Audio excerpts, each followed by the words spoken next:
Welcome to the Chronological Christie podcast, in which a long-time Agatha Christie collector and her Christie novice husband discuss the works of the Queen of Crime in publication order. In this episode, we take a look at the first 6 short stories in the Mysterious Mr. Quin collection.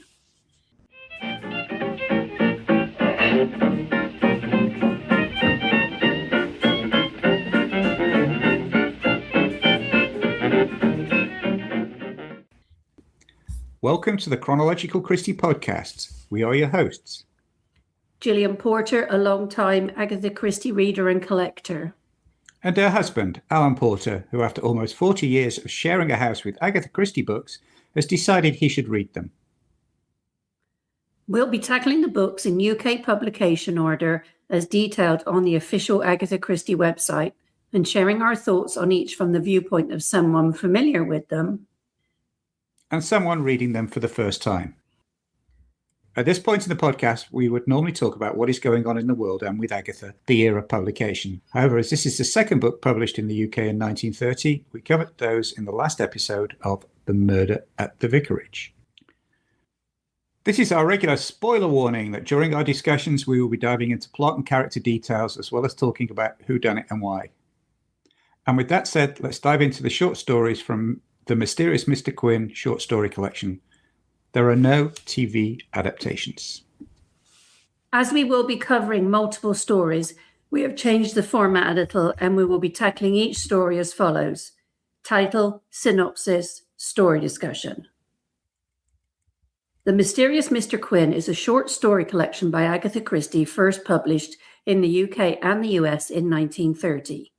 Each chapter or story involves a separate mystery that is solved through the interaction between the characters of Mr. Satterthwaite, an elderly socialite, and the eponymous Mr. Quin, who appears almost magically at the most opportune moments and disappears just as mysteriously. In her foreword to the collection, Christie states, "Mr. Quin, I consider, is an epicure's taste." Her husband, Max Malawan, described the stories as detection written in a fanciful vein, touching on the fairy story, a natural product of Agatha's peculiar imagination. Christie's favourite stories were The World's End, The Man from the Sea, and Harlequin's Lane.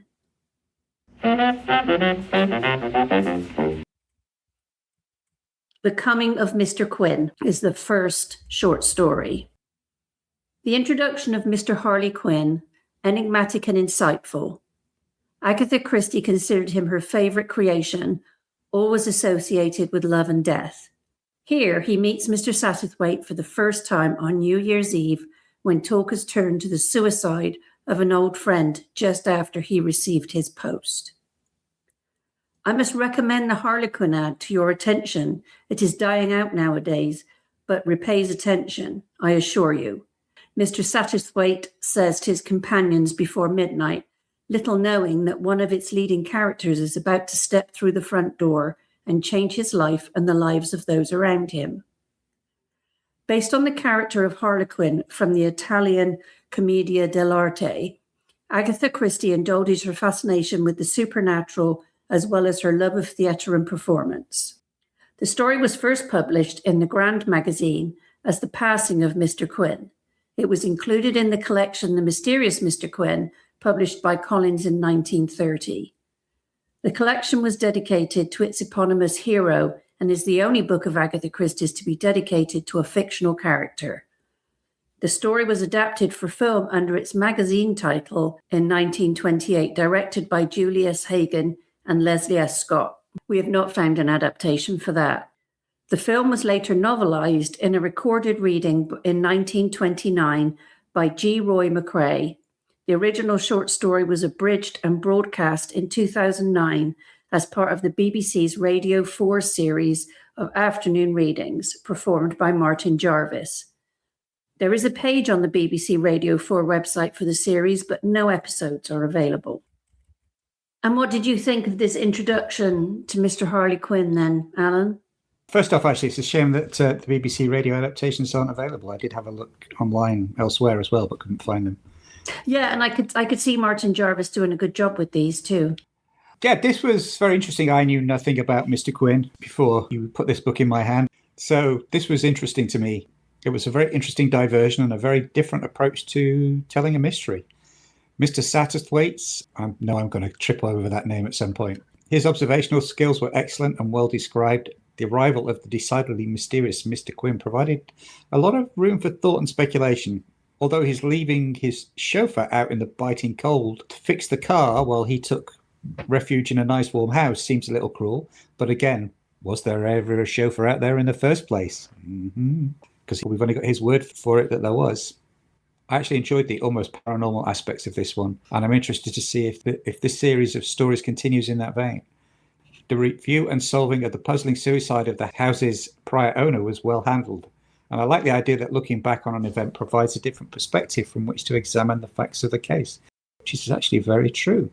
Christie was once again on top form, just enough clues that on a reread you can see how it all came together, and the way that Quin cleverly manipulated the conversation to bring everyone to the same conclusion. Really enjoyed it, thought it was very well done. A couple of other side notes from that I sort of jotted down. Mr. Satterthwaite being described as bent, dried up, and in his old age at 62 didn't sit well. I don't think we're bent and dried up, are we? No, I'm not. But times have changed, I guess, and so has the perception of age. And I had no idea what the phrase Benedict Stakes meant when they kept saying that he was in the Benedict Stakes. I assumed it was some sort of reference to Shakespeare's Benedict in Much Ado About Nothing and his status as a newly married man. And a quick search that I did seemed to back up that interpretation. So I don't know, I guess it was a more common phrase in sort of the mid to late 20s, talking about somebody who's newly engaged. Hadn't come across that before. What about you, Joe? What did you think of this intro to the mysterious Mr. Quin? Well, first off, I'm glad you looked that up, as I was wondering what that reference was. And that can be a problem with reading books written decades, centuries ago. Some of the slang changes, language changes is a living, breathing thing. So it is going to change.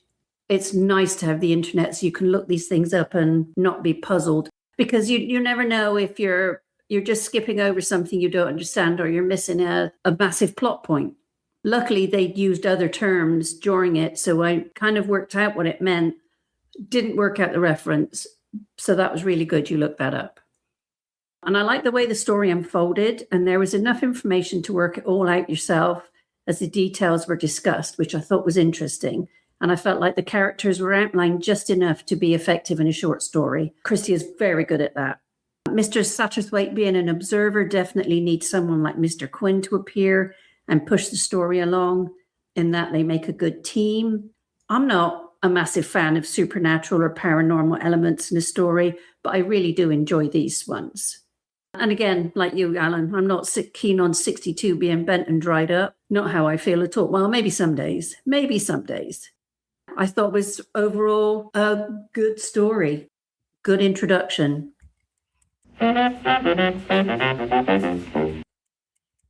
Now we'll move on to the second story, The Shadow on the Glass. Mr. Satterthwaite attends a party at a house where all the guests are gossiping about the ghostly figure in the upstairs window, a cavalier murdered by his wife's lover. But when a real murder takes place, it is only through Satterthwaite's patience and observing nature that the crime can be solved. With the appearance of Mr. Quin, Satterthwaite knows the cause of death is often love. The story contains a reference to Greenway House in Devon, a house Agatha Christie had long admired and finally bought as her holiday home in 1938. She described it as the loveliest place in the world, and it is now managed by the National Trust. Going slightly off-piste here, I got all these synopses from the Agatha Christie official website, which we use for the book order, thinking they would be accurate, and I left this in. She bought the house in 1938. I don't know if she'd ever visited. She wrote this in 1930, but I couldn't find any reference to whether she actually visited it or had just seen it from the water. I need to do some more research on that because it's obviously quite a difference. And it is a lovely place. We've been there twice, thoroughly enjoyed it. And this has also never been adapted. Over to you. Thank you. Yeah, go back to the Greenway thing. I was actually wondering if the Greenway's house with the S in this was connected to Christie's own Greenway. Now I sort of know, maybe. I guess she'd seen the house, as you said, from the river or knew of it locally, and maybe had even been to a party there or something and liked it. So she put it in the story. Yeah, must admit, I didn't spend too much time looking at it. I need to have a look in her autobiography and see if there's anything in there that says anything about it, because now I am curious. You didn't have time before we recorded this episode. Fair enough. Yeah, so going back to the story, of course, I'm going to take an interest in any character named Porter. And I'm glad to see that Major Porter in this one was the sensible one, if a bit dull, who played the long game, believed the innocent, and got the girl in the end. That was nice. As soon as the wounds of the two murder victims were described, with one having a through-and-through bullet wound and the placement of the bullet wound on the other one, I sort of figured out that they'd been in a tight clinch and it was a single shot that had killed them both. But I admit I couldn't figure out the significance of the second shot that was mentioned. With this one, it also seemed to take quite a while for Mr. Quin to arrive on the scene, and I kept reading more and more pages thinking, well, this is a short story. It can't be too much further to go. When's he going to turn up? But, of course, he did eventually. I wasn't sure about the mechanics of the ghost at the window. Was it somebody playing dress-up and storing prop cavaliers' hats in a hidden cupboard, like they said at the end?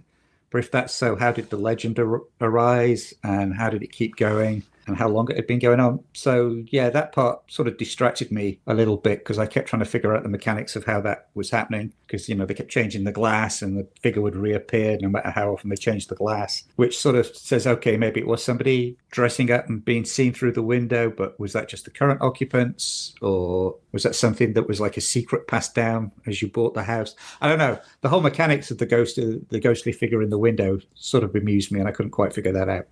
But otherwise, yeah, I quite enjoyed this. And like I said, Major Porter got the girl at the end. So thumbs up for that one. What about you, Joe? What did you think of this one?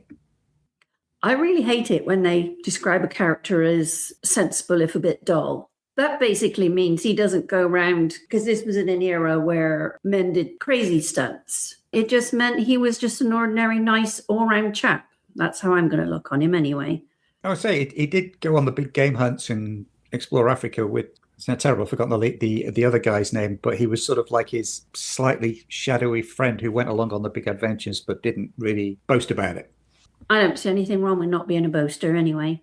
But I was, like you as well, wondering when Mr. Quin was going to make an appearance, as it was quite late in the story. I was also a little disappointed there were no description of his clothes in this one. These stories tend to have an overall gloom about them, which I find rather interesting, as they do make you feel slightly uncomfortable. I quite like that. I like reading stuff and being all cozy and stuff, but sometimes making you feel like you weren't really quite sure what's going on is really clever. But you always know things are going to go wrong when an older man marries a young thing on impulse. In these stories, whether they work in real life or not, you always know something's going to go wrong there. Like you, I wish there'd been more detail on the glass, whether the cause was atmospheric or damp or something similar, or whether like you said, there was something handed down, maybe not to the owners, but the staff. Somebody in the staff is like, oh, if she ever puts a new pane of glass in, you've got to go up and paint something on it or something like that. Because for it to look like a cavalier rather than a damp stain is very specific. But I did enjoy the description of Mr. Satterthwaite struggling up the hill to show off the window. I could see him struggling because walking up a hill and having some exercise is not the kind of thing you imagine him really doing. The murder of the couple, while central, was the least interesting thing about the story to me.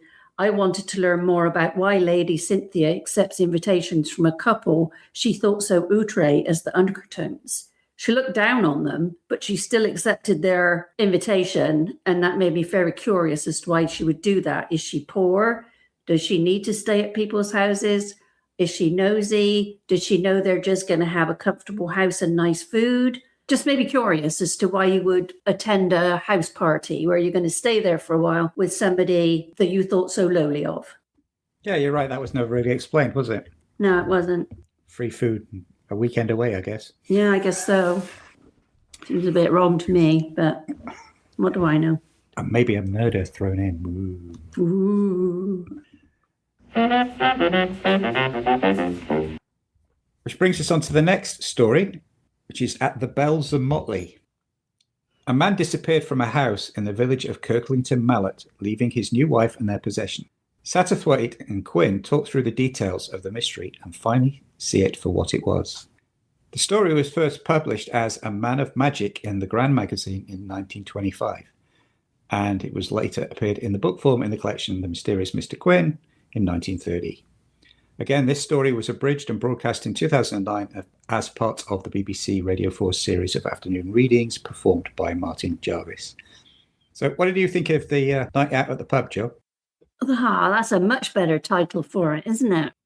I find it fascinating that we've only read 3 of these short stories and they are all remarkably different. While they all have that layer of slight gloom about them I mentioned, where they meet, how they start talking about the stories, what the mysteries are, have all been very different. And I love that. And did they have more punctures back in the day in cars? 3 in a day strikes of carelessness or either car maintenance or driving. And Masters, Mr. Satterthwaite's chauffeur, needs to get his act together as far as I'm concerned, because that is a lot. And we know he's real because Mr. Satterthwaite's real. I thought it was a neat twist having Mr. Quin already staying at the Bells and Motley. And when he saw him in the pub, inn, whatever you want to call it, he cheered up immensely when he saw Mr. Quin. So that was kind of fun. The story was rather abstract and I wasn't very interested particularly until Mary, the inn/pub owner's daughter, walked in to bring the cheese and showed you the full cruelty to the innocent, as Stephen Grant, who was possibly her fiancé, will always be viewed with suspicion whether guilty or not.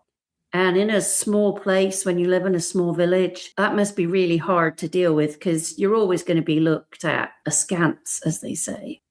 Christie explores this theme in a few of her books very well. The idea that a case is easier to discuss and solve with a greater distance of time is also something that really makes you think. I thought that was interesting. And she covers so much in just one short story. And to me, this really shows her genius and sympathy for the underdog. What about you, Alan? What were your thoughts? I'm actually going to go back to the chauffeur Masters. We've driven across Salisbury Plain on many occasions. I don't think we ever had to stop to get a puncture repaired. And like you, 3 punctures in a day just made me think that Mr. Satterthwaite's chauffeur Masters wasn't paying too much attention to the road surface or didn't check over the car's condition before they set out. But having said that, his dutiful shortcomings aside, I actually thought it was a fun addition to the cast, and I hope we see him again in other stories to come. I liked his attitude with Mr. Satterthwaite, and the back and forth with the garage mechanic I thought was quite funny. Never seen a mysterious pub called the Bells and Motley on Salisbury Plain or anywhere else, actually. I've never seen that name as a pub name anywhere that we've travelled, so I guess it's one Agatha made up. Having Mr. Quin arrive ahead of Satterthwaite was an unexpected development and added another layer of mystery to their relationship and the nature of Quin's existence. So I thought that was cool. She keeps you guessing as to what's going on. Having him suggest that they look back on the mystery's facts as if from the year 2025 sort of raised a bit of a chuckle because she was just out by 5 days, because I actually read this on January the 5th, 2026. So if I'd read it a few days earlier, she'd have been spot on with the year that I was looking back on the mystery from. So that was sort of fun. As for the mysterious disappearance itself, I really wasn't that invested in it, as we'd never actually met the people involved. It was all told through exposition by the other two talking about it, which made it feel more remote. Wasn't that interested in the actual mystery. I think I picked it up pretty early what was going on, because the whole secret identity angle of the vanishing Captain Harwell also playing the part of the gardener, Matthias, was, I think, a little too telegraphed, and I picked up on that way early. Probably because I read too many comic books with people who have secret identities and whatever, I don't know. But I like the idea. I'd not come across the idea of actually buying and selling a house to fence off a load of stolen French antiques. I thought that was a fun twist.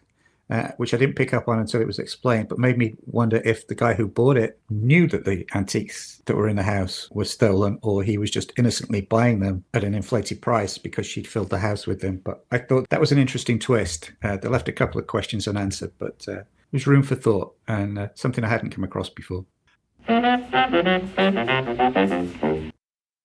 Before we move on to discussing the next 3 stories, we want to take a quick break to tell you about our Patreon account, where you can now get early access to our podcasts, as well as our Patreon exclusive Agatha Adjacent podcast series. The Patreon account is a great place to find more of our exclusive Agatha Adjacent episodes, such as Agatha Slept Here on our visits to Greenway, Abney Hall, and the Old Swan Hotel. The Grand Tour, a review of both the book on Agatha's early travels and the related David Suchet TV series. Agatha and the Doctor, a look at Agatha's encounter with the 10th Doctor from the Doctor Who TV series, and more. Patreon members also get early access to the regular Chronological Christie episodes ahead of their general release dates, as well as the opportunity to submit questions for our bonus Q&A episodes. It's quick and easy to join our growing Patreon community, starting at the Greenway level for just $5 a month. Think about all that extra Agatha goodness for the price of a cup of coffee or tea, whichever is your beverage of choice. And you can find all the details at patreon.com/Chronological Christie. Thanks for your support. Right, on to the fourth story, The Sign in the Sky. Mr. Satterthwaite attends the trial of young Martin Wilde, accused of murder. Shortly after the guilty verdict is returned, Satterthwaite runs into his mysterious friend Harley Quinn. Can they prove Wilde's innocence, or did he really kill the beautiful Vivian Barnaby? In this story, he has to travel all the way to Banff in Canada to solve the mystery. The story was abridged and broadcast in 2010 as part of the BBC Radio 4 series of afternoon readings performed by Martin Jarvis. I'll tell you, there was no way I would have worked this one out, as the information was rather vague, but I do feel it was obvious from the beginning that her husband had shot her, not the man accused of the murder. All the information was there in the story, though, just me not working out how. I do wonder how long it would take to get to Banff then. A long sea journey plus probably a train. Canada's pretty big. There and back would surely take longer than the 3 weeks before Martin Wilde would be hanged. I am also assuming the big hotel was the Fairmont Banff Springs, which Agatha Christie stayed in, and so did we. Woohoo! I was also worried about what would happen to the maid Louise once the extra money that had been sent to get her out of the way ran out. It was rather extreme, I felt, sending her all the way to Canada, and all the extra salary and stuff was a bit extreme. The discussion about the train times had me thinking, but I just couldn't get to the solution. I thought it was a good story. It had that impetus that keeps you wanting to turn the pages, and anxiety because you're like, oh my gosh, you don't want an innocent man to be hanged. As well as giving you all the details, my brain just couldn't get there with train timetables, smoke, the clocks and that. I just couldn't get it all to me. What about you, Alan? Did you work it out? No, I didn't really get the whole train thing at the end. I'll probably talk about that in a minute. The main thing with me was the Mr. Quin thing. My mind was going, was Mr. Quin already sitting in the restaurant table before Mr. Satterthwaite walked into the restaurant? Or did Quin magically appear at the table as he entered? I'm enjoying this whole mystery surrounding Mr. Quin. Is he real? A figment of Mr. Satterthwaite's imagination? An avatar that reflects a suppressed part of Satterthwaite's personality, or some sort of otherworldly apparition that arrives in a time of need, or a combination of all of the above?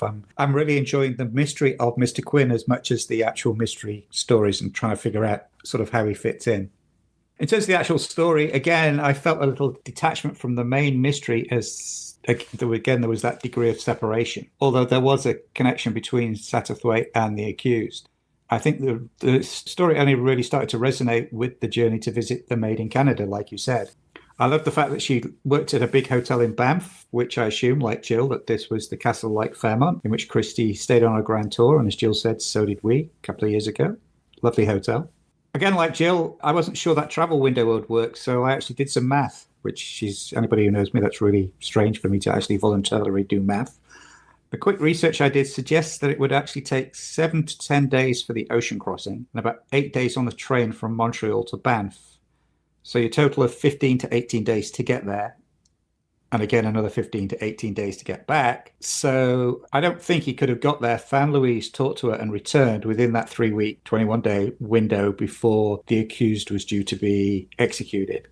And even if he did it the fastest, which is 15 days each way, that's still the 3 weeks. He wouldn't have had time to find Louise and talk to her unless he literally got off the train in the morning in Banff, found her, talked to her, and got back on the train in the evening, and then came straight back. But then at the end of the story, he didn't rush to the police. It was like, we'll send them the information. So the timings didn't work out, which is strange because the whole resolution is about time-shifted clocks, which Christie's used before, and the train timetable stuff. So the fact that The big journey didn't work. I didn't really understand the train timetable stuff and the train going this way and not that way that the whole resolution was built around. But I assume the readership of the mid-20s, early 30s would have been more familiar with the mechanics of that. You know, they would have had the book, is it the ABC train timetable book that everybody seems to have at their fingertips in her stories. So yeah, that whole thing didn't really work for me, the mechanics of it. Maybe I was thinking about it too much, which is a shame. But it was nice to have a story that had a little connection to places we've been. The next short story is The Soul of the Croupier. A love triangle presents itself to Mr. Satterthwaite with the arrival of his mysterious friend and colleague in mystery, Mr. Quin. Quin, a friend of lovers, only appears when crime threatens someone's happiness. Working through his intermediary, Mr. Satterthwaite, he poses the questions which led to the necessary conclusions. The story was first published in book form in the book we are discussing, and the story was abridged and broadcast in 2009 as part of BBC Radio 4's series of afternoon readings performed by Martin Jarvis. I will say, I couldn't wait for this story to end. There's not many things that Christie writes that I don't really want to read, but this one was rather tedious. I didn't feel we got to know any of the characters in this, so it was really hard to care what happened. They were all rather unpleasant. I mean, the Countess was the worst, being a big snob, and it came out during the story that she'd also created her own misery. So I couldn't feel sorry for her. And the croupier was an idiot, and the others were just silly young Americans who were easily impressionable. So none of the characters gave me anything I wanted to care about. But I'll tell you, when Mr. Satterthwaite's winnings, when he was playing roulette, were given to somebody else, because the croupier gives them to the Countess, I would have made the biggest fuss. Even if I could afford to lose the money, I would have made a biggest fuss because that was my money and nobody else's. And then she goes and shows how little she cares for what he did for her by lighting his cigar with some of that money. So this one didn't do anything for me. I thought it was overdramatic. I think we were meant to feel sorry for the Countess, but I just thought she made her uncomfortable bed and she'd go lie in it. I really didn't care. What about you, Alan? Yeah, pretty much the same. I don't really have much to say about this one. It wasn't about much beyond spoiled people being horrible to each other. I didn't care about any of the characters. They're all unlikable to some degree or other. Even Mr. Satterthwaite seemed to be more of an entitled snob here than he has been in the other stories to date, which I didn't like. Like Jill, I didn't understand why he wouldn't make a fuss about the croupier giving his winnings away to somebody else, even if he did know her. The only thing that sort of intrigued me was this idea of a hedges and highways party, which I'd never heard of before, where you have a group of people who are going to have the party, but each of them goes out separately and invites like the first person they come across to join them at the dinner party. So you end up with some friends, but a bunch of strangers.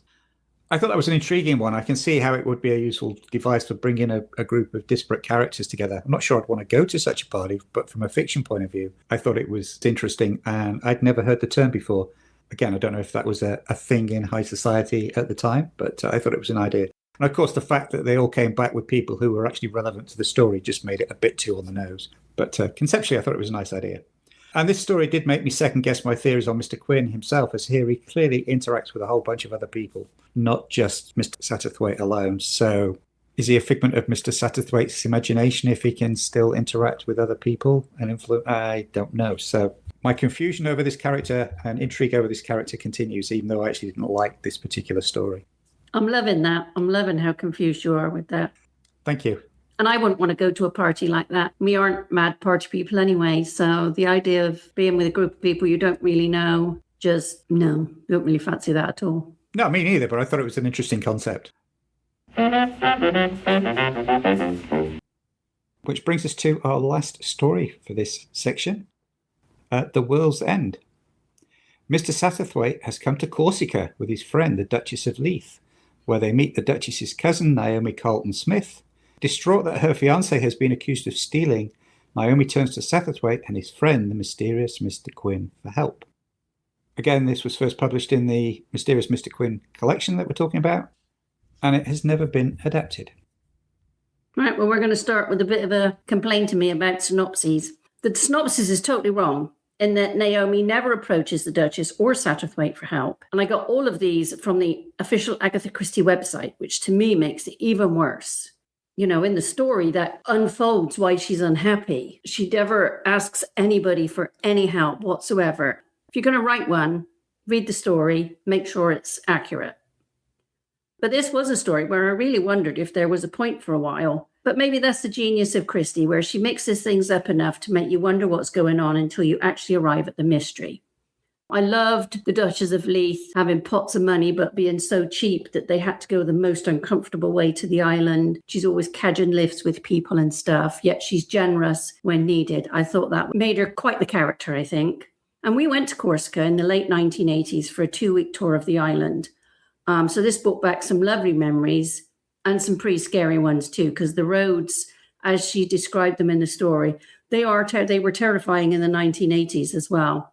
And my main memory of that is being in stop traffic while the road builders smacked dynamite into the mountainside, exploded them, cleared it all up, and then on everyone went about their business, just driving past where they'd just been dynamiting. To coin a phrase, blew my mind. And also seeing wrecked cars in the canyons between the mountains made you understand how horrific a death like that could be. The story was really easily unraveled. You could work this one out easily yourself, especially once the box was mentioned and how scatterbrained the actress was. No great mystery, but it was going to save 2 lives this time. The whole lunch thing in the place and how scatterbrained she was, it was a nice build-up, but once the box was mentioned, you're like, oh, okay. It made it easy to work out. And I always get a bit disappointed when it's that smack in your face, but maybe it wasn't for other people. I don't know.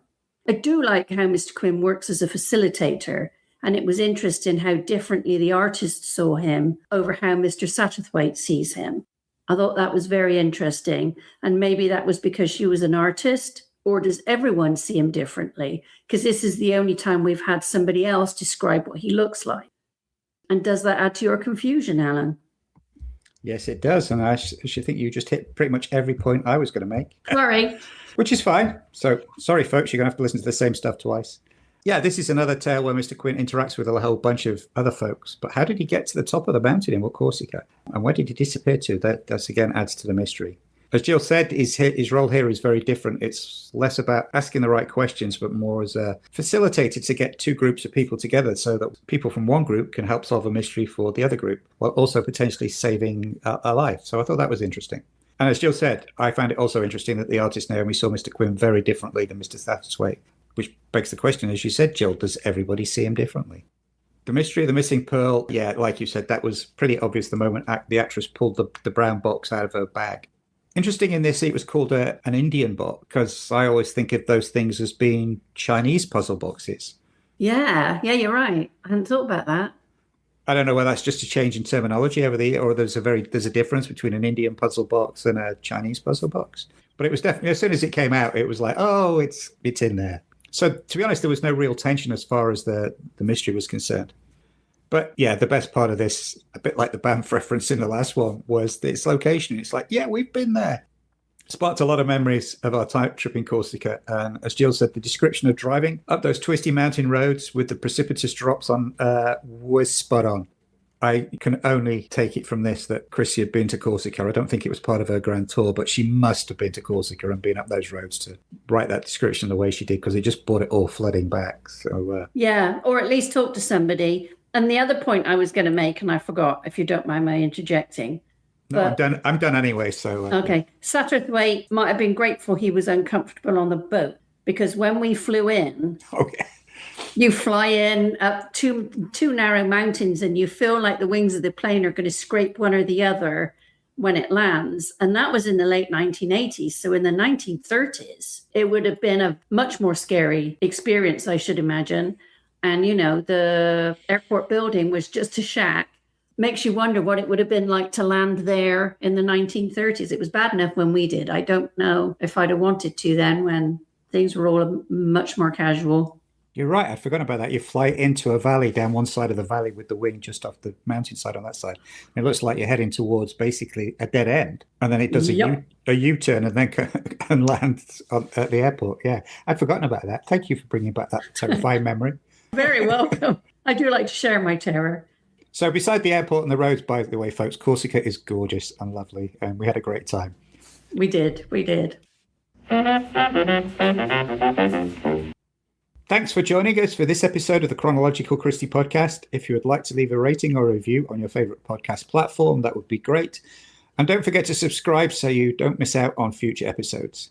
If you'd like to discuss any aspect of this episode, you can message us on the Chronological Christie Instagram account, a link for which will be in the show notes. Or you can find us on social media. Jill, where can you be found? I can be found on the Chronological Christie Instagram, TikTok, and Threads accounts, and my author TikTok under Gilly Kent. How about you? Where can you be found, Alan? I can be found on most social platforms by searching for @AlanJPorter or via my author's website at alanjporter.com. If you want to keep up with our various writing projects, you can sign up for our free bi-weekly newsletter at alanjporter.substack.com. The books discussed on this podcast can be found on a dedicated Chronological Christie section of our online bookstore at bookshop.org. The link will also be in the show notes. And talking of bookshop.org, it's also the place where you can buy our latest books online while still supporting your local independent bookstore. Check out my new novel, Trust Issues, a light romantic thriller that's getting great reviews, and Alan's new collection of Victoria-era adventure short stories, Saloons, Jungles, and City Streets, Wild Bill Hickok, Alan Quatermain, and Sherlock Holmes. Please join us for our next episode, where we will be discussing the remaining mysterious Mr. Quin's short stories. We look forward to you joining us.